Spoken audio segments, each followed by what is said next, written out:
slides. I've kept them quite brief so that we can have more, thanks Wayne, so we can have a bit more time, hopefully, for some comments and questions as well. I hope that will work for everybody. There we go. Oops, that's the wrong slide. Try that. Okay, hopefully you can see the slides now, everybody. I'll put them onto the slideshow. So thanks very much for joining. As I said earlier, it's great to see some familiar faces and familiar names and familiar institutions here, but also to see some new people as well. So as I said, welcome to everybody. Oh, has it not done that? Bear with me a second.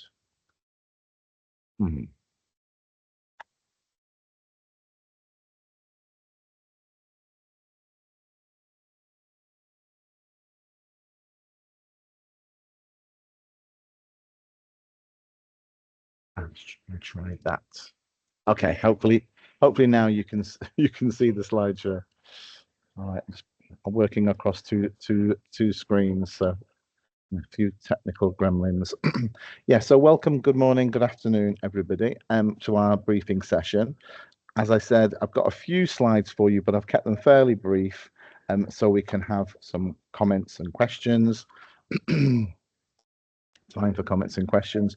So the flow, introduce some of the key stakeholders for you, first of all, including the British Council Vietnam team, and also our key stakeholders, our key partners at MOET from VNIS and NFLP. And it's great to have Mai Hugh from NFLP join us as well. And I'll invite her to say a few words in just a moment of introduction. Why we're here, why this RFP has been put out, the context, very brief. Obviously, I assume we'll take it as read that you've all had a chance to read through the request for proposal and understand a little bit about the context, but just say a little bit more about that. A little bit more about the three focus areas of research, and again, you may have some questions about those, and then how we're going to collaborate over the next few months in terms of the collaboration with VNIS and NFLP, and also the scope of work for you as the UK-based consultants. And then finally, the next steps in terms of the response. If you're interested, after reading the RFP, after today's briefing session, after any additional questions you may have, if you're interested, how to respond, what's the timeline? And then finally, any questions. So again, if you have any questions as we go through, please feel free to put them in the chat. What we're also planning to do is, as well as recording this session, we're also going to gather the questions. We've already got some questions from two of the people, I think, hopefully represented today. I can see Alan's here. So we'll touch on those questions hopefully towards the end. But also, if you have additional questions, put them in the chat, and we'll gather them together and create an FAQ document that we'll share with everybody after today's briefing session, after today's meeting. So I hope that makes sense as an approach. Excuse me. So just to say who we are, so British Council here in Vietnam, it's our 31st year, I guess. Last year we celebrated our 30th anniversary here, and through most of that time, if not all of that time, we've been working very closely with the Ministry of Education and Training here in Vietnam, and collaborating on a number of activities and some research areas as well. You can see the team there. You can see myself and our senior program manager, Lian, as well as Nga and Huyen, who are all joining us today. And towards the end as well, when we get to any questions, Lian and Nga and myself are all happy to try and answer some of your questions as best we can. Then, in terms of the key stakeholders from Vietnam's Ministry of Education and Training, two key organizations. One is the Vietnam National Institute of Educational Sciences. Unfortunately, the director Vinh can't join us right now. But we've put a link there, and my colleague Wayne will put the link in the chat for you if you would like to learn more about VNIS and their remit. They're an agency of the Ministry of Education and Training, and their focus is very much on research and areas of support for the ministry. And then the second key stakeholder to know about is the National Foreign Languages Project. And I'm delighted to say that Mai-Hu has taken some time out from her busy schedule this week to join us. So Mai-Hu, I don't know if you'd like to say just one or two words of introduction to talk just very briefly about the role and the remit of NFLP. Yeah, thank you, Davide, and good afternoon, everyone. It's my great honor to be here to join this meeting today with all of you. I'm the director of the National Foreign Languages Project, an initiative of the government of Vietnam assigned to the Ministry of Education and Training of Vietnam to improve the quality of foreign languages education in Vietnam. And talking about foreign languages in Vietnam, it should be almost about English language, because 99% of the foreign languages learners learn English. It's just only 1% in the system is learning now the other languages rather than English. So we have implemented different measures since 2010 up to now to improve, enhance, and promote the quality of teaching English in Vietnam, including curriculum development, assessment and testing, textbook and learning material, teaching and learning materials development, teachers education and training, and other activities as well. And we are collaborating with the British Council in Vietnam and the Vietnam National Institute of Educational Science to develop a proposal to the Ministry of Education and Training and the government of Vietnam for the implementation of similar or another or new phase of the project in since 2025 and the years after, because we have just been we encouraged with a new initiative of the government of Vietnam is to trying to promote English as a second language of instruction as the school systems in Vietnam in the years to come. It should be not just in the next year or since right now, but we have to propose to the government, to the Ministry of Education and Training of Vietnam, the years when we could do that and the scopes of the work and what the school should do in order to make English a real second language of the school system in Vietnam. And we're looking forward to your support so that we can have a very quality and efficient, and then I mean practical, not say, but efficient, I can say, proposal to the Ministry of Education and Training of Vietnam and the government of Vietnam for the implementation of the project, of the NFLP projects in the years after 2025. Thank you very much. Thanks very much, Mai-Hu. Thanks for giving us that context, and it touches on some of the things we're going to talk about as well. So it's great to have you here today, and hopefully you can stay around as well and pick up if there are any specific questions about NFLP's current remit or the plans going forward as well as we go through this afternoon. So as Mai-Hu has just outlined, the context, as she said, the current remit, having already been extended once before, is coming to an end at the end of 2025. So both organizations, both the NIS and the National Foreign Languages Project themselves, have been tasked with doing two main tasks. One is to review the ELT development landscape, looking back over the last 15 years and seeing where we're at this point in time, but also making recommendations to MOET, to the ministry, in terms of what could come next. So exactly as Mai-Hu just outlined, it's a very kind of crucial and very critical point of time here in Vietnam. So it's great to have interest from suppliers such as yourselves in the UK. And as Mai-Hu says, hopefully you'll be engaged or interested by this opportunity, and an opportunity to support the ministry and the agencies, the NIS and the project NFLP, in those next steps as we move forward. As I mentioned earlier, over the last 30 years, British Council Vietnam, we've done a lot of collaborative work with not only NFLP, but also MOET and VNIS in a number of areas. So really what we're looking at now is, what could and what should come next in the ELT landscape in Vietnam as we go forward.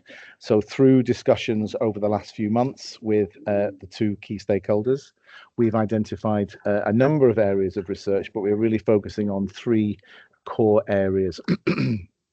As Mahyu has just mentioned, in just last month, there was a new directive called Directive 91, and I think we've shared details of that with you in the request for proposal. And here, the Ministry of Education have outlined their vision for enhanced foreign language proficiency. But as Mahyu rightly mentioned, we know from our data that 99% of all foreign language learning in Vietnam is around English language, and then there are other key languages as well. But the vision is for English to become the de facto second language in schools across kind of basic education. So some key questions for us there in terms of the readiness of basic education and also higher education for such a transition. Obviously, it's not going to happen overnight. It's not going to happen in a short period. It's going to be a medium to long term transition. But there are a number of issues around that move. As I say, it's a very very current, and it's quite a what should I say? I won't say contentious, but quite an interesting time to be here and to have lots of discussions around this planned transition, not just around English in schools, English and basic education, but also looking at aspects of transnational education as well. That was one of the key focuses of the directive as well. The second area, obviously all three areas are closely related, is looking very much at teacher quality and also teacher professional development. So again, VNIS, working in partnership with NFLP, have done some research and are continuing in their research over the last few years.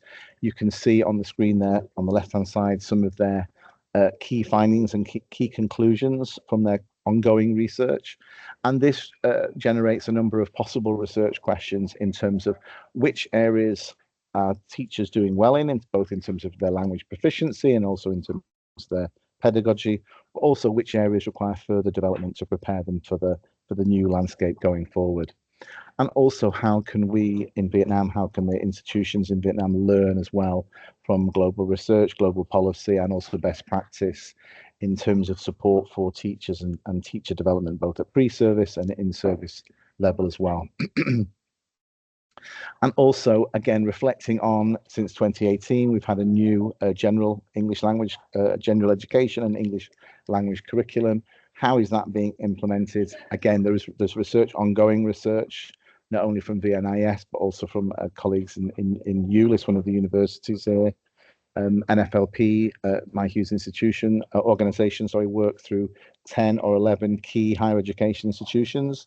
So they are also doing a lot of research in different areas of English language teaching as well. So again, there's areas there that we can explore going forward. And the third main area is, again, to look at the students themselves and how are students doing, how are students performing, both in terms of their language proficiency, their attainment, in terms of assessment, but also in terms of issues of equity and inclusion.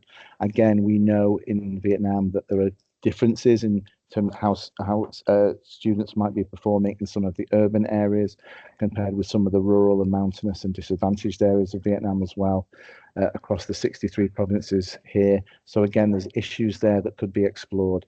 And again, going forward, looking at the relationship between English and other life skills or 21st century skills, core skills, digital skills, foundational learning. There's a whole range of issues that need to be considered, and we'd like to consider in terms of how students can have access to opportunities going forward. So those are the three main areas that have been identified through our discussions that we'd like the research and the support to really focus on. But again, that leads to the approach going forward that's outlined in in the request for proposal. As we said, this is very much a collaboration between British Council Vietnam, working with our partners such as MyHugh at NFLP, as well as our partners in VNIS. And I apologize, by the way, for using the acronyms, but I hope that hopefully by now you'll become familiar with them.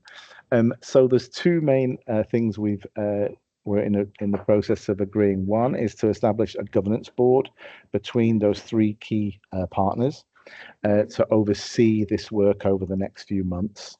And as part of that, we'll then have a working group that will consist of a core group of Vietnam ELT experts drawn from VNIS, drawn from NFLP, and drawn from NFLP's partner higher education institutions. As I mentioned earlier, NFLP work with and through 10 or 11 key higher education institutions up and down the country who do a lot of work, not just in capacity building and CPD for pre and in-service teachers, but also in areas of ELT policy and practice research. So again, we're going to identify a core group, and those people in that team on the Vietnam side will work the idea is that they'll work very closely and working with the UK consultant team that are appointed, so that together we can explore those three core areas and identify areas for discussion and areas for further policy work going forward.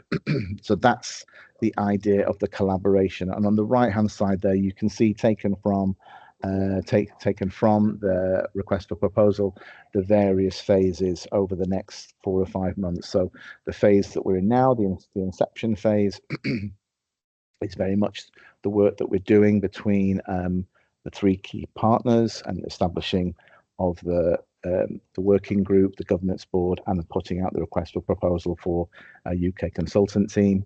And then from the beginning of October or mid-October, we'll move into the commencement phase. And then we'll move through the two policy dialogues that are currently planned for mid-November and mid-December. And then moving to January of 2025, when NFLP and VNIS are hoping to put together a final report of recommendations that will then go to MOET to suggest to propose what should come next.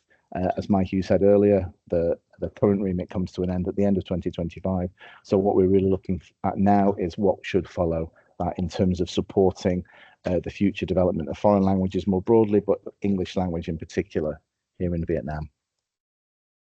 Staying on the theme of the how, again, just an extract from the request for proposal on the left-hand side there, the main scope of work.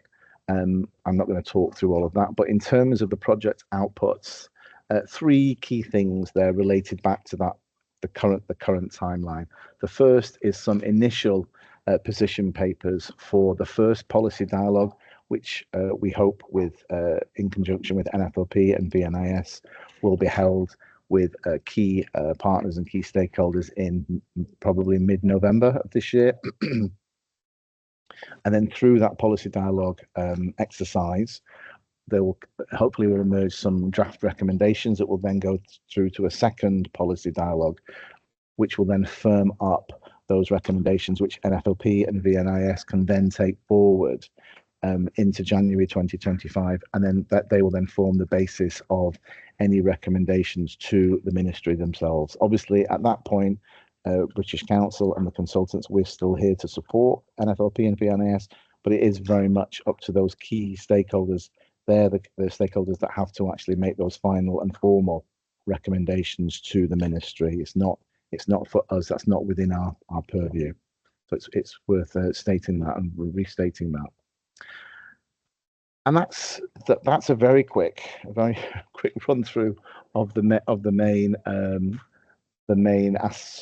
aspects of the request for proposal thus far.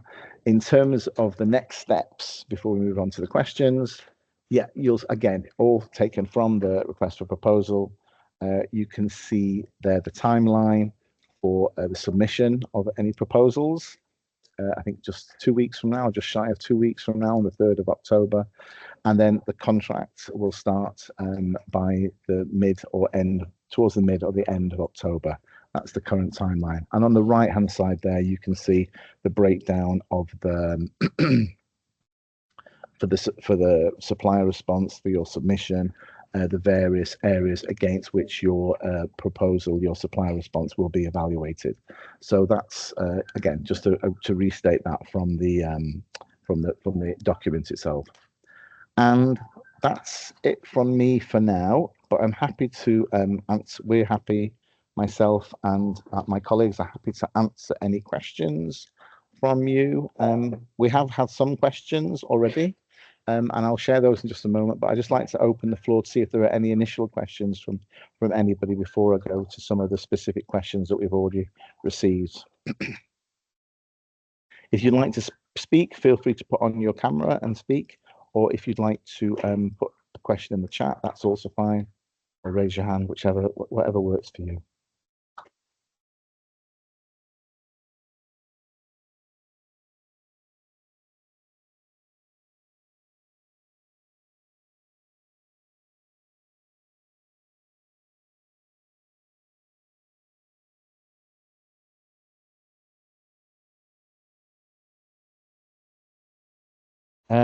Yes, Richard. Hi, Mike. Sorry, I can put my camera on, rather than typing it, just be quicker. Yeah, I just wondered if you could talk more about what does that mean in this particular context? In the social value requirement. Yeah, it's a standard requirement for all UK and SCDO proposals.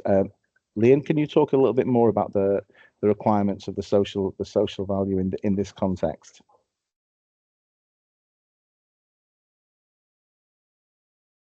You're on mute, Liam.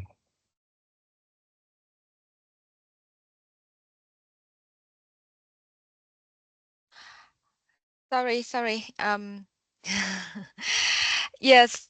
The social value actually, as Davide has mentioned, is a requirement for all the bidding proposal from the public bodies, UK-based bodies.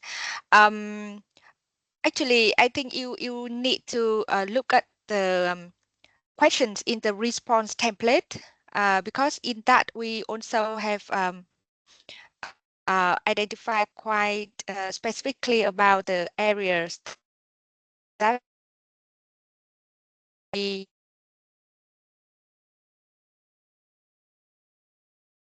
Oh, you're breaking up, I think, Liam. Oh, Richard, can you hear? Yeah, no, it was breaking up a little bit. Okay. Can the response template? I think it's better that I put the response in the chat, so we will not take a lot of time, and we give more time for other questions. Yeah. Yeah. We really need to look at the guidance to provide the exact. Yeah, can you see Richard on here now? Yeah. You've seen, thank you. That's sorry. So there's that's what. Sorry, Liam, you're really breaking up now. No, that's fine. Thank you. That kind of makes it very clear. Yeah, I think that, I mean, the key things there for us as the British Council, again, obviously, fighting climate change, you can mention that in passing, but probably the main areas would be like in terms of EDI, equal opportunity, and addressing those issues really, as well as community integration and social and economic development in Vietnam as well. So anything that your institution, I think, Richard, are you a Manchester Metropolitan? Is that right? Yes, that's correct. Yeah. So again, anything that your institution has done in that area, any kind of focus that you have, again, it's worth kind of just including that in that particular section. Yeah, brilliant. Thank you very much. No problem.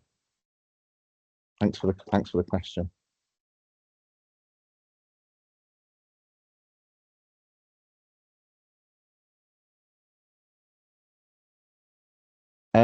If there are there any other questions? Alan, I saw you were typing. I don't know if you want to come onto the screen.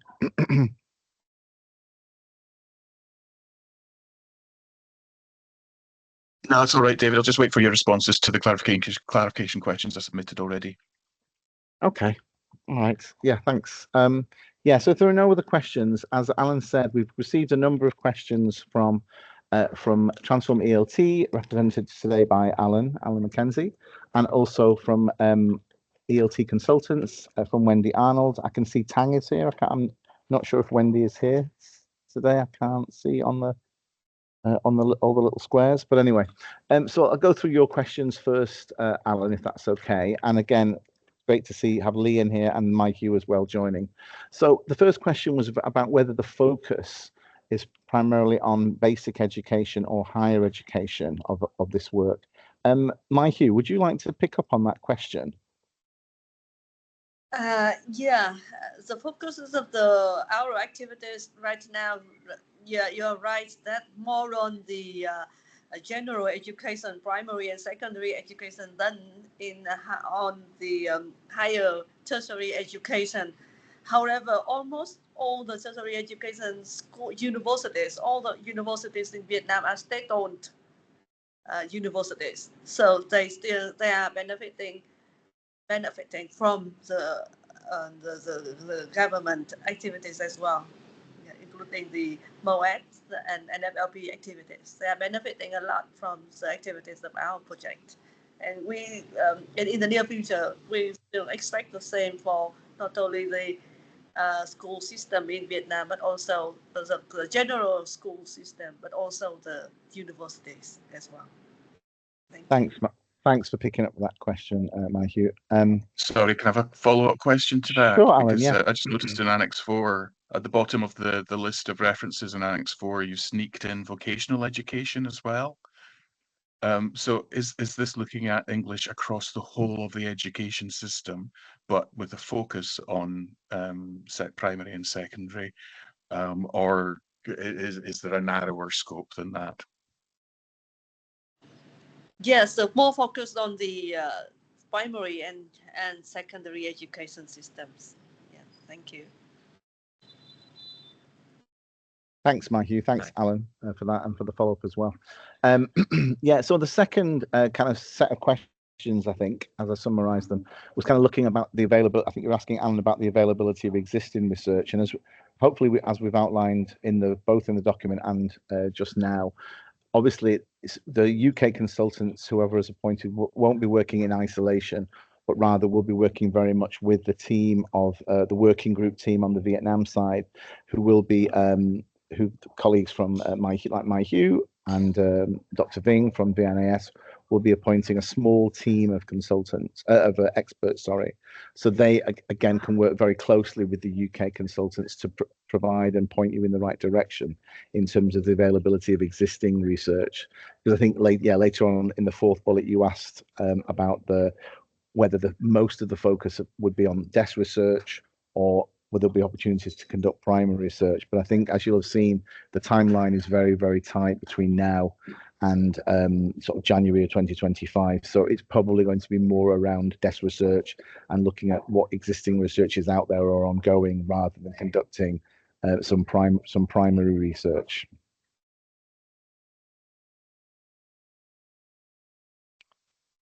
So I hope that answers those questions. And then if we move to the third bullet, Alan, on English. Oops, what happened there? Yeah, looking at English, again, as Mike Hugh and myself outlined earlier, the latest decision from the government is very much a move towards English as a second language. Mike Hugh already made reference to the fact that 99% of foreign language learning in Vietnam is English, although other foreign languages are available.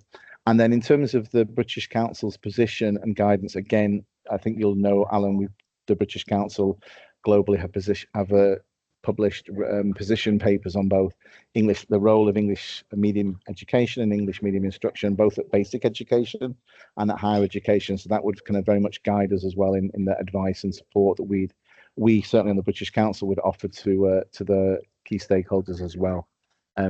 So that's hopefully that's to stress those questions. And then the last one is for Liam. I think you raised a number of questions towards the end about the timeline and the days assigned. So Liam, do you want to pick up on that last question area very briefly? Yes, Davide, in terms of the timeline and the days, the working days that you can see in the TOR, the idea is the timeline and the number of working days that we put there is suggested only for your reference. It doesn't mean that we require exactly that amount of working days, because we look.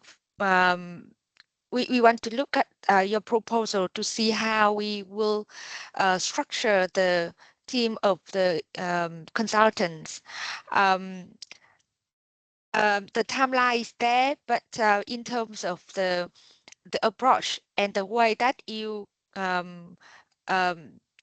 form the team of consultants from your side, which will very much depend on your proposal to show that how you can do the consultancy project to meet the output and outcome we required.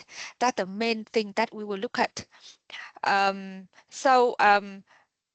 Actually, even about the number of members in the consultancy team, that's on what we put in the TOR is also for your reference. It doesn't mean that we require the exact number of 2 or 3 consultants. So it's very much depend on what you proposed. So that's the key thing. Thanks, Leah. Yes. Yeah, I think hopefully, Alan, we've picked up on most of your questions. Do you have any follow-up questions or anything in particular you'd like to drill down on? Yeah, the main thing on the timeline was the actual policy dialogues themselves. I presume you want those to be face-to-face. For this, Davide, may I answer that? Sure. The policy dialogue, as we are discussing with NLMP and VNIS, will be hybrid. You can consider to join face-to-face or online. I think when you start the work with the Vietnam ELT consultants in the working group, then you can discuss with the Vietnam experts to see how best to support the policy dialogues. Yeah. Right. So the intention is to have an ongoing relationship in the working group on the lead up to the actual policy dialogue event. Yes. Yes. Very much so. Okay. That makes a lot more sense. Thank you. So that extends the amount of time that you have with interacting with the people in the working group. My concern was that you're asking for 2 days for somebody to fly to Vietnam for 2 days, and I thought that was a bit. Yeah, I know. understood.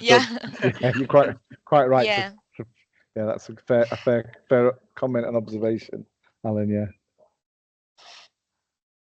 Okay, thanks for those questions, Alan. That's really useful. Hopefully, by sharing them in this way as well, other people on the call as well may have similar ideas, or it might generate other ideas as well. So, thanks for sharing those and allowing us to share those as part of this exercise today. If I can I'm looking at keeping my eye on the chat, and I'd like to go to, is it Nadia? I think Nadia, yeah, I'm not sure which organization you're from, Nadia. If you can appear on screen, or if you can put your mic on and ask your question, that would be great. Hi, this is Nadia Irfan. Hi, Nadia. Hi, I'm the director of a research organization which is Equibest. So this is the first time I'm trying to bid any with the British Council related to ELT, but we have done projects with British Council in other areas like cybersecurity. So my question is, I've done my PhD in applied linguistics. So my key research interest is here. Recently, I have published one paper which is in language assessment on EDI in British Applied Linguistics Association in BAL conference. There, I had a huge focus on language assessment system. So my question here is there any possibility doing the project, proposal based on the EDI, the language assessment system for those the primary and secondary school students? Is there any opportunity to do research proposal on them? If I can go first, then maybe Leon or my Hugh can come in as well. I think hopefully those three research areas, those three core focus areas that we outlined, looking at the provision of English as a second language, or the move towards English as a second language, as well as the focus on teachers and learners. Obviously, there'll be EDI aspects in all three of those going forward. But again, it's really the balance between EDI considerations versus those real kind of big ticket items in terms of the system, the move towards English as a second language, not English as a foreign language, as well as the focus on teacher development and student attainment as well. So I think just bear in mind those three core areas. Leon, Hugh, anything you'd like to add to Nadia's question?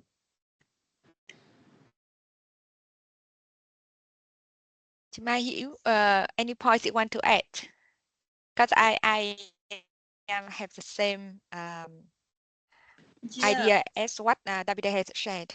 Yeah, me too. And it's just a little bit more about the scope of the about the main activities that we're going to do in the, with regarding to the English as a second language. Yes, it is right. It's actually that it is in just a transition time toward that goal. And we expect to the consultant to help us in looking into the system of the current situation of Vietnam and the lessons from other countries of similar or different conditions as compared to Vietnam, and then consult us with the specific timelines, for example, and what activities that we should do towards which year, and what activities that we could do in those years, in such a timeline, in the expected year, what we could reach, with the activity from now to that year that we should do, things like that. So the specific timeline and activities that the Vietnam should do, the schools in Vietnam should do toward the goal of having English as a second language, or the language of instruction of the schools in Vietnam.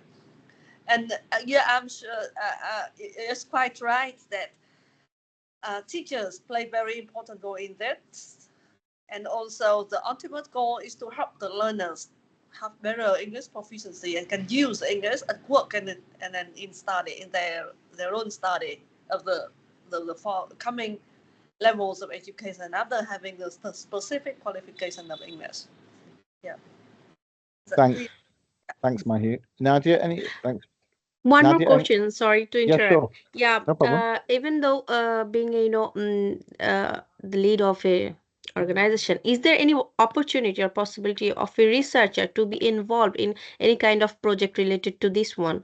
Is there, for a researcher perspective, is there any opportunity to work with that project? Am I clear? My question is clear. Yeah, I think as part of a larger team, that would be possible. I think, Nadia, yes. But I think as back to what Mikey was saying and I outlined earlier, I think the focus would be very much on those three main research areas. And in terms of the move towards English as a second language, obviously that's a longer term transition, as Hugh's just outlined. But certainly the EDI would be an inclusion, and equity would be a really important focus of that as well going forward, as we mentioned earlier. So maybe there could be a role for someone like yourself as a researcher with a focus on EDI as part of a team looking at that. So that I think that would be probably the way forward. Thank you for your kind information. Thank you. No problem. Thanks, and thanks for your question. If we can go to Roy. Roy, you had a question about the relationship between the team and I think Leah might have answered that. Oh no, no, she hasn't. Roy, would you like to ask your question, if that's possible? It's possible, yes. I just wondered about the nature of the contractual relationship with the Vietnamese ELT. team, the expert team. The days are specified as 27, and will they be remunerated and contracted, or will the team's work be of a more voluntary nature? To exaggerate slightly, I mean, can we say to that team, you haven't done your 27 days and we need a day now, please? Yeah. How does it work? I'll hand that one over to Leanne to address that one, Roy. Is she still there, or is she frozen? At this end, she's frozen, but yes. Your picture's frozen, okay, but we yeah. can hear you, Leanne. Yeah. Yeah. Yes. We are also working with NMP and VNIS from that working group from the Vietnam ELT consultants. And as I also mentioned earlier, the number of working days of the Vietnam ELT consultants are also flexible. So it doesn't mean that when we put in the TOR, the amount of 27 days, then they just work within that amount of days. So it's very much that's for reference and for us to look at the practical timeline that we can mobilize the local ELT consultant to this project. But then it's very much depend on when the UK consultants come in and work with the Vietnam local experts, then they will be flexible in terms of judging the number of working days of the Vietnam ELT experts. Actually, our partner VNIS, they have also mobilized some local ELT experts to the project, to the first phase of the project. So they are still working on some parts of the research. Yeah, and sorry, Leanne, you're breaking up. And just if I can, I suppose my question, David, was about not so much how many days. Now they start anew. What are those voluntary days? Are they pro bono? Are they contracted and remunerated? You know. I think if I can just pick up on that, and also just to say that being from who the director of the VNIS has just joined as well. So welcome, Ving. It's great to have you join us as well. I know you're busy down in the Central Highlands at the moment. So thanks for joining to pick up on some of the questions. Yeah, just for your benefit, Ving, we're discussing Roy Cross, who's representing Nile, is just asking a question about the role of the Vietnam experts and how they will be remunerated. And I think as Liam was trying to answer before the connection broke up, they will be being remunerated. Roy is the short answer, but there will be some flexibility on their days in terms of, and their inputs in terms of their days, depending on the various phases as we move through the preparation of the papers, the policy dialogues themselves, reflecting on the first and second policy dialogue, and then developing those final recommendations to the team at NFLP and VNIS. So again, there'll be some flexibility there, but yes, they will be the personnel themselves will be being remunerated, and there will be expectations. Again, we've had those conversations, or we're in the process of having those conversations with both NFLP and VNIS to identify the right people who can offer that support. Just one tiny supplementary, David. I mean, can the UK consultant sort of command some of those days and say, we'd like you to do the following task for us, which we think is about 3 days, or is it not quite that straightforward? I think again, it's very much a tripartite way of working between British Council Vietnam, NFLP, and the VNIS team as well. And then those people who are identified as part of that, the Vietnam side of the working group, yes, there'll have to be some negotiation, I imagine, about that. Okay, thank you. Yeah, thank you. Thanks, Roy, for that question. I'm just keeping my eye on the time and also the chat. Yeah, I can see Alan's asked a question as well. Yeah, I think in terms of logistics, Alan, that's certainly something we can we can be involved in. In terms of the policy dialogues, again, that will definitely be something that we'll be negotiating and discussing over the next few weeks with the teams, both Mai Hu from NFLP, but also with Ving and Mr. Lun, both of whom have just joined. Thanks, Lun, for joining as well, from the VNIS side. So again, we'll be working together on developing those. Ving and or Lun, would you like to just say a few words, or are you happy just to listen and pick up on any questions? Hello. Hi, Ving. I just want to say a few words. Hello, David D and Miss Lian, Miss Mahiu, and other college. We are sorry that we cannot join from the beginning because we have some teacher development activity in Kontum. Lân just finished his work and I'm on the way to the airport, so I cannot turn on my video. Actually, I'm in the car, so I would like to follow all of the discussion, and I mean I may intervene some of the response. I mean, if needed, and Lân will also respond to that. And I just want to say, I mean, just want to echo from what David D mentioned. It will be very flexible, and the team from NFLB and from the Venice, and also the team from British Council will work together to, I mean, in these projects, and we are willing to collaborate with the British Council consultant, the UK consultant, on some of those tasks.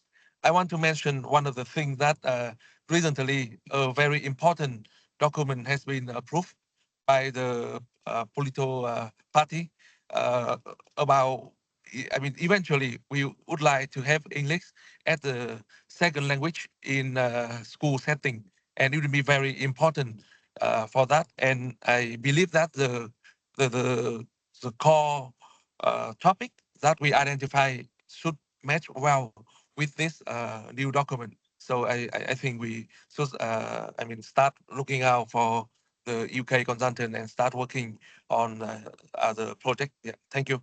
Thanks, Ving. Yeah, and we've I'm not sure if you can see on the screen, but earlier on we mentioned about the Directive 91 and the impact that's had. So both Mai Hu and myself and Lian have made reference to that and introduced that to everybody. Yeah, I believe that. I mean, Miss Mahiu also very happy about that news, and you know that based on this direction, it's kind of pre-approved for the national program on NFLP in the next period already. Right. Okay. Thanks. So it's very important. Yeah. Yes.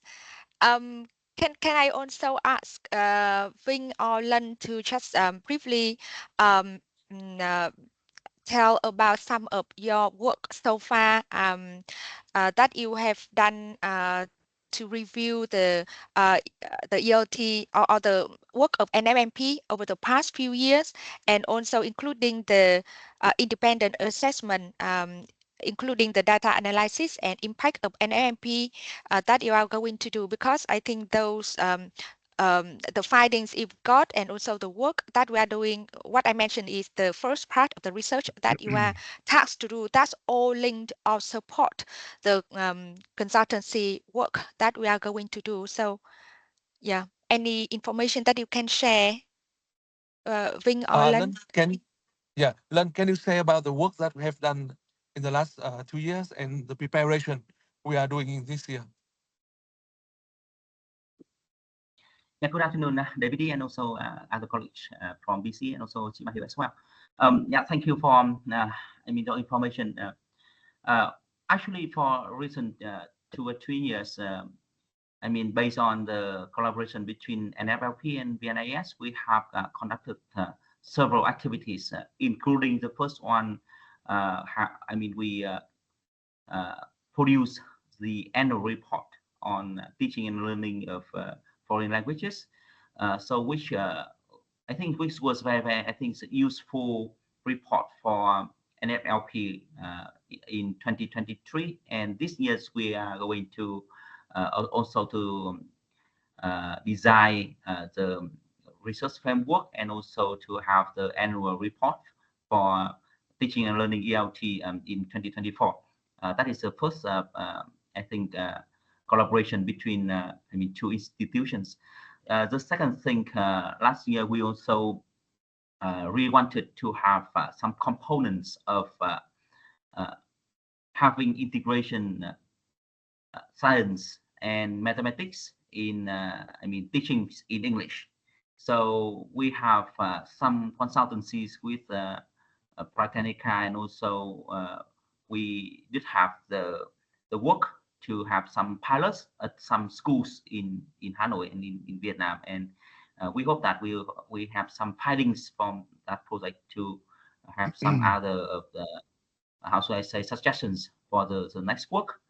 The third thing we are going to do this year is we have been assigned, by Ministry of Education and Training, of course, with the trust and also with the very strong collaboration with Mai Hiu in three aspects. The first aspect, that is about the annual report of ELT. The second one, that is independent. We can say that is an independent assessment, but we also can say that is some of the collecting evidences for the work of NFLP from 2018 to 2024. So we also have a working group in our institute VNIS to have the research framework and to collect all of the data, and also we want to explore more opportunities to have the consultancy from BC, especially in the areas of the policy dialogues.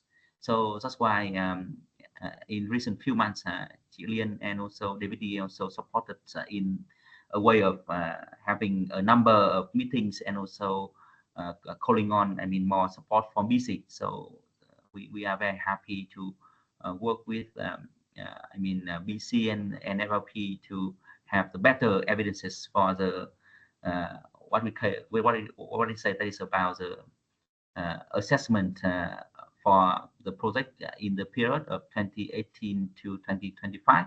So that is another thing, and also a very important component of the activity we have been conducting. That is something is we have to think about the future. We have to think about what is next steps from 2026 to 2030.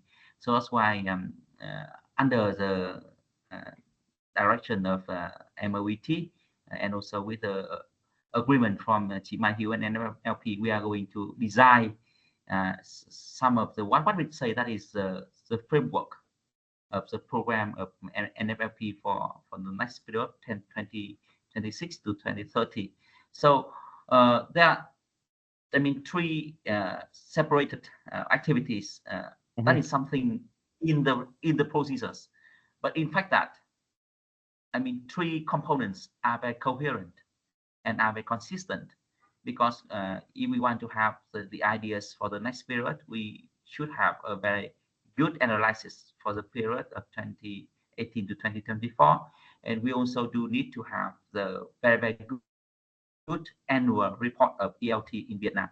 So I'm sorry for missing some of the meetings last week, and I'm sorry, last month, because I was away from Hanoi. But however, now we have the working group in VNIS, and we are very ready to join the activities with Mai Hiu and also with BC. So thank you for great.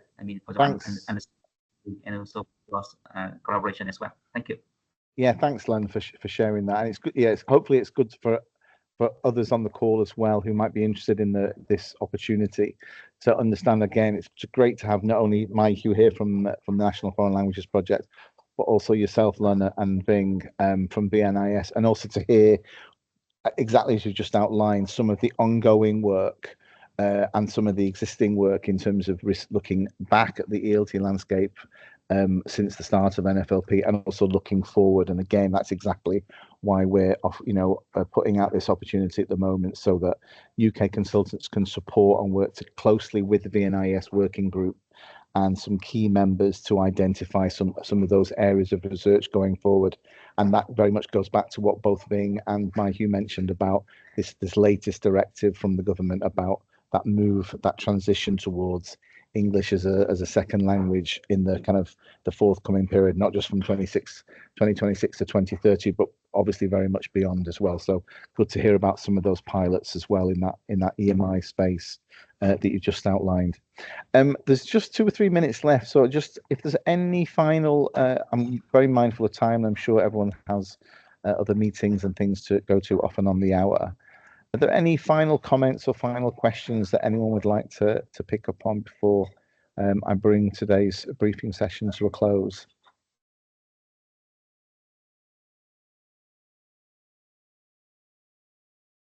Thanks for your thumbs up, Tang. Just keeping my eye. Okay, thanks, Richard. Yeah, so if there are no further questions, as I mentioned earlier, we've got the recording here now of today's session, so hopefully you found the briefing useful. We'll also, as I mentioned, we'll gather the questions, some of the questions in the chat and some of the information that my Hugh and colleagues from VNS, Lun and Ving as well have mentioned towards the end. And also, yeah, other questions as well. We'll put those all into an FAQ document and share those with you probably at the beginning of next week. But if you have any questions in the meantime, please don't hesitate to contact us, to reach out to Leon or myself. And we're very happy to. Thanks. Who was that? Who put that in the chat? Weir. Thanks, Wayne, for putting those details in the chat. Yeah, please do feel free to get in contact with Leon or myself. But at 4:59 in Vietnam time, I'll just say thanks very much for all your for your time today, for your questions, and huge thanks as well to my Hugh from NFLP and to Ving and Lun from VNIS for joining, and hopefully giving a bit more background and a bit more flavour to the request for proposal and setting the context out even more clearly for you all as well. That's it for now. Thank you very much, everybody. Have a great rest of your Friday and a great weekend when it comes. And we look forward to hearing from you in the next couple of weeks, hopefully. Thanks, everybody. Bye for now. Thank you. And bye-bye. Yeah. Thank you. Yeah, goodbye. Bye. Thanks, Lan.